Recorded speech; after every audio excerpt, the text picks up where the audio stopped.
Hey guys, what are CBDCs, Central Bank Digital Currencies? On this quick video, I'm going to talk to you guys about exactly what are central bank digital currencies. So let's jump right into it, guys. CBDCs, or central bank digital currencies, are basically the digital form of a government issued currency that isn't tied to any specific physical commodity. Right? There's no coin, there's no dollar, there's nothing that you can exchange at all. It's just digital. And they're issued by central banks of each particular country. Essentially, guys, it's just paperless money. So again, it's the digital form of a country's fiat economy. And America's fiat economy is based on the US dollar. For us in America, it would be the US dollar in a digital format. And likewise, China's digital currency would be the paperless form of the yuan. Right. And if a country uses the euro, or if a country uses, like the UK uses the pound, the digital currency is just that currency digitally. Now, if you've ever used a service like PayPal or even Zelle, or maybe even a service like Cash App or Venmo, then you can sort of understand what a digital currency looks like, right? Each of those services,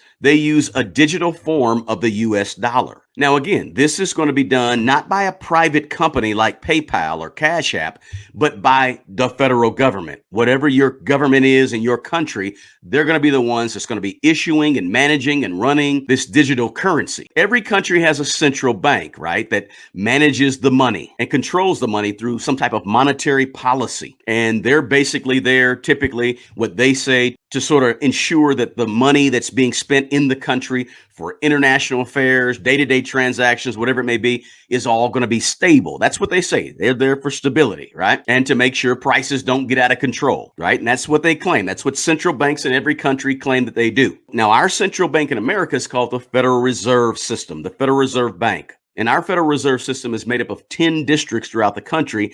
And it was started in 1913 when President Woodrow Wilson and Congress approved the Federal Reserve Act of 1913. Now, since then, the Federal Reserve has been managing, controlling the money in America.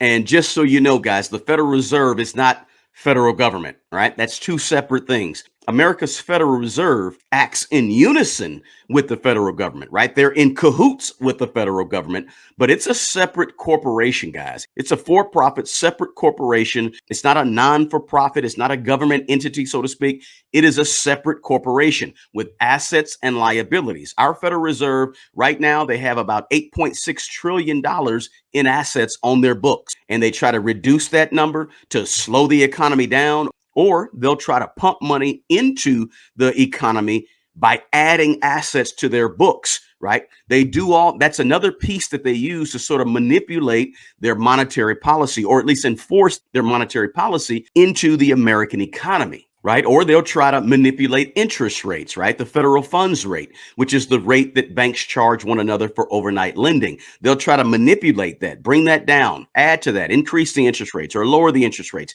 to try to control spending in the American economy. This is what they do. This is what the Federal Reserve does. Now, this is who is going to be running your digital currency system. So the Fed has been given lots of power, and now they're going to have even more power with digital currencies, because they're going to be our PayPal, or they're going to be our Cash App, tracking everything we do, right? And that, my friends, is what a central bank digital currency is all about. A CBDC is basically your central bank in your country managing a system of digital money, managing a system of paperless money, a Federal Reserve in your country owning and managing all of the digital currency services and imposing those services on the people of the country. And you don't get to vote on it. You don't get to have a say in it. You just sort of have to go along to get along and kind of fall in line. And just so we're clear, guys, again, America is not the only country who is instituting a central bank digital currency. Many countries are starting to do this quickly. But one of the reasons America wants to get out in front, because the US dollar is the world's reserve currency right now. Most countries throughout the world tie their currency to the US dollar, and the US dollar is their main currency in their country. So because the US dollar is the world's reserve currency, the American Federal Reserve and the American government wants to get out in front of this thing and be sort of a leader in terms of digital currencies.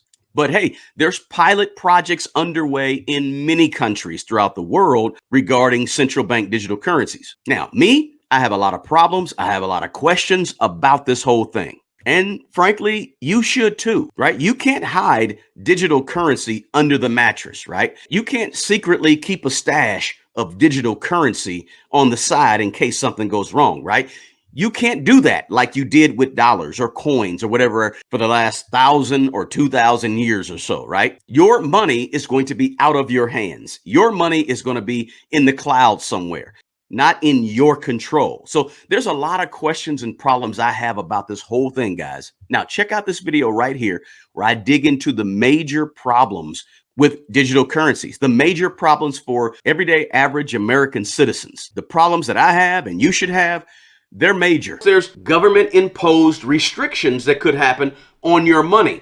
Maybe you have a felony or you were found guilty of something. The government could come in and stop your account, stop you having the ability to make a payment, stop you from having the ability to utilize your account at certain places or utilize your money in certain places. Maybe they might restrict where and how much you can spend on any given item, right? They may be able to tell you exactly how much you can spend and when you can spend it and where you can spend it. And they might be able to tell you how much you can save and how much you can't save. Guys, there's a lot of problems with that. That means control. You lose control. You've given your control away to the federal government when it comes to these central bank digital currencies. So check out that video.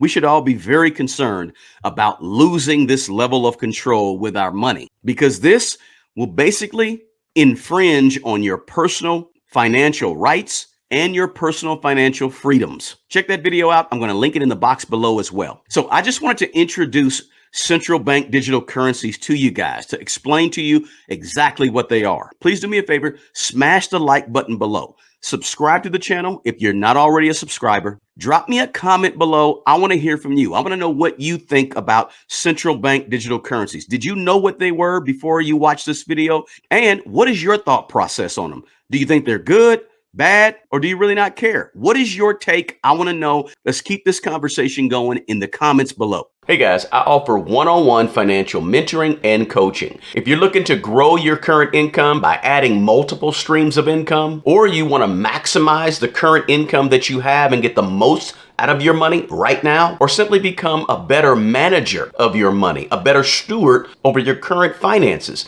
I might be a good fit for you. Or if you're looking to get into the real estate game, perhaps buy properties, perhaps even manage the properties that you have right now better, or simply grow a real estate portfolio. I've got 22 years of owning and managing my own real estate, so I can definitely help you in that area as well. You'll find a link to my schedule below. Feel free to reach out to me, guys, and I'll see you on the next video. Peace.